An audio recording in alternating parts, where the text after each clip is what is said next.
काही दिवसांपूर्वी काँग्रेस नेते राहुल गांधी यांनी निवडणूक आयोगावर ॲटम बॉम्ब टाकला होता। म्हणजे ॲटम बॉम्ब टाकणार आहे आणि त्यांनी त्या निमित्ताने मतदार चोरी उघड केली होती तसा त्यांनी दावा केला होता। आणि यावरून सगळं रान पेटलेलं असताना नागपूरमध्ये सुद्धा असाच एक प्रकार समोर आलेला आहे। नागपूरच्या एका घरात तब्बल 1-2 नव्हे तर किती मतदार आढळले असतील तर 200 मतदार आढळलेले आहेत। असं कोणतं घर आहे ज्यात 200 मतदार राहतात? आपण पाहूयात नागपूरचा हा ग्राउंड रिपोर्ट।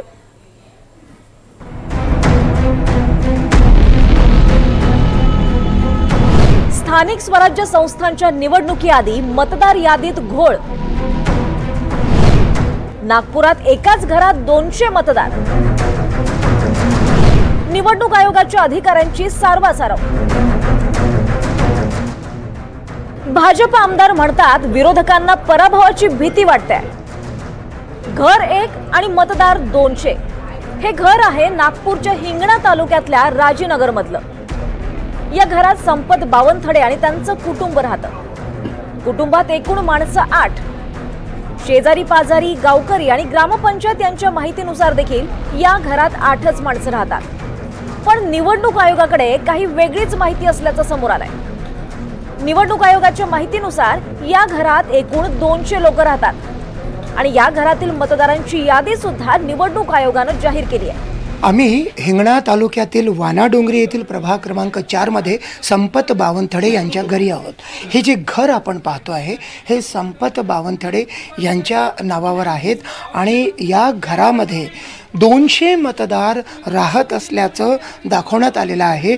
स्थानिक स्वराज्य संस्थांच्या निवडणुकांच्या पूर्वी जी मूळ प्रारूप मतदार यादी आली आहे त्यामध्ये हे दाखवण्यात आलेलं आहे। आपल्यासोबत येथील गृहिणी आहेत। ताई, आपलं नाव काय? लीलाबाई बावनथडे। लीलाबाई, आपण सांगा की आपल्या घरी किती लोक राहतात? आम्ही 2 सुना, 2 पोरा, 3 नातू आणि 2 बुड्ढा बुड्ढी। अच्छा, म्हणजे साधारण किती? 6 लोक? एक मुलगी आहे। अच्छा, 7-8 लोक राहतात। पण आपल्याला हे माहिती आहे का की आपल्या घरावरती 200 मतदार इथे राहतात? म्हणजे खोटा आहे, झूट आहे। तिकडे माझे देर भासरे आहेत ना, तर अलग अलगच आहेत ते आमच्या माझ्या देराच्या घरी। तुमच्या घरी दाखवण्यात आलेले आहे आणि त्यांची नावं वेगवेगळी आहेत, आडनाव वेगवेगळे आहेत। नाही, ते नाही आहे। हे खोटं काय बी बोलतात, ते तसं नसते। असं नाही आहे? नाही। प्रारूप मतदार यादीतला हा घोळ समोर आल्यानंतर विरोधी पक्षातील नेत्यांनी आक्रमक पवित्रा घेतलाय। स्थानिक स्वराज्य संस्थांच्या निवडणुकीच्या पार्श्वभूमीवर आयोगाने निवडणूक यादीत फेरफार केल्याचा आरोप विरोधक करतात। आमच्या मतदारसंघामध्ये वानाडोंगरी नगर परिषद नाही तर पुरा विधानसभामध्ये घोळ आहे। हे आता ज्या स्थानिक 6 नगर परिषद आमच्या इथे लागल्या आहे त्यामध्ये सर्वच ठिकाणी अशा प्रकारचा घोळ चालू आहे। आता आपण स्वतः आले, स्वतः आपण बघितलं। मला आपण क्लिअर करावं का या घरामध्ये जर 200 लोक जर कुटुंबाचे जर राहत असेल तर त्यांनी मला दाखवावं, इथे झोपून दाखवावं, राहून दाखवावं।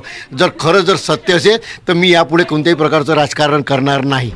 भाजप आमदार समीर मेघेंनी विरोधकांचे आरोप फेटाळून लावले। ही प्रशासकीय बाब असल्याचं म्हणत भाजपनं निवडणूक आयोगावर खापर फोडलाय। तर समजा घर नंबर नसेल तर ही प्रथा आहे की 1 नंबर टाकतात किंवा 2 नंबर टाकतात। कधी कधी टायपिंगची मिस्टेक असू शकते, कधी कधी लापरवाही त्या कॉम्प्युटरच्या ऑपरेटरच्या माध्यमातून झाले। पण ज्यांनी ते 200 नावं जे त्यांनी आक्षेप घेतला आहे ही त्याची समस्त यादी माझ्याकडेही आहे। आमचे नगरसेवक इथं आले आहेत। मी आपल्याला विनंती करतो की 1, 2, 4, 5 तास आपण काढा। हे 200 लोक तिथं राहतात की नाही राहतात हे आमचे नगरसेवक आपल्याला फिरवतील आणि त्याच्यानंतर एकदा दूध का दूध पाणी का पाणी झालं पाहिजे।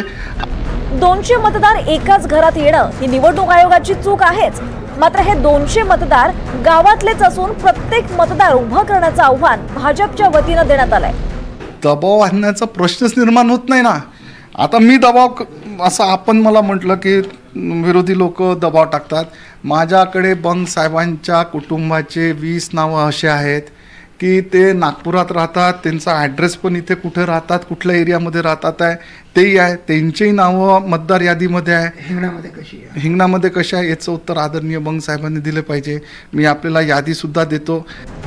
मतदार यादीतील घोटाळ्याबाबत निवडणूक आयोगाच्या अधिकाऱ्यांची ही बाजू जाणून घेतली। ज्यांची घरं नाहीत त्यांना 0 किंवा 1 क्रमांक दिला जातो असं स्पष्टीकरण अधिकाऱ्यांनी दिलंय। पण एखाद्याच्या मालकीच्या घरात 200 मतदार कसे असू शकतात यावर अधिकाऱ्यांनी सारवासारव केली आहे। वानाडोंगरी नगर परिषदेच्या प्रारूप मतदार यादीत असे अनेक घोळ मतदारांच्या निदर्शनास आलेत। वानाडोंगरी नगर परिषदेअंतर्गत येणाऱ्या प्रत्येक प्रभागात बऱ्याच घरांमध्ये अनोळखी मतदारांची नोंदणी झाली आहे। स्पष्टपणे होत आहेत की हे सगळे घर क्रमांक 1 मध्ये वेगवेगळ्या आडनावांचे राहणारे पुरुष आणि स्त्री आणि अशी कितीतरी लांब यादी आहे घर क्रमांक 1 ची। आपण बोलूयात, आपल्यासोबत सामाजिक कार्यकर्ते नरेंद्र बर्वेकर आहेत। नरेंद्रजी, हा प्रकार कसा समोर आला? धक्का बसला, बहुत धक्का बसला का बा ते एवढ्या वार्ड क्रमांक 4 मध्ये राजूनगरला एवढा एकाच घरी एवढं मतं येत आहेत। घर क्रमांक 1 मध्ये एक घर क्रमांक मध्ये एवढे सारे मतं येऊन राहिले, तर विचार करा का येथे एक वार्ड नंबर 4 याच्यानंतर मध्ये 5 मध्ये किती कसं असणार? कुठे तक्रार केली तुम्ही? काय पुढे तुमची या बाबतीत तक्रार ही राहणार आपल्याला का हे चालणार ना आपल्याला हे कसं करावं लागेल। ते जो आहेत नगर परिषद जो शिवगीव आहेत त्याला हे पाहावं लागेल। और 1 नंबर में भी है, 0 नंबर के भी है, जिसमें 50-50, 60-60 लोगों के नाम है।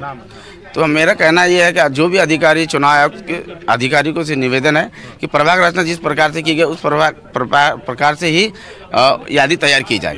अशा वेळेला हे जे घोळ समोर येत आहेत त्यामुळे लोक आश्चर्यचकित आहेत, थक्क झालेले आहेत। आणि हे कसं घडू शकतं? एकाच घरामध्ये इतकी माणसं, ते सुद्धा वेगवेगळ्या आडनावांची कशी राहू शकतात, हा त्यांचा सवाल आहे। व्हिडिओ जर्नलिस्ट विनय शुक्ला सोबत संजय तिवारी, NDTV मराठी, नागपूर।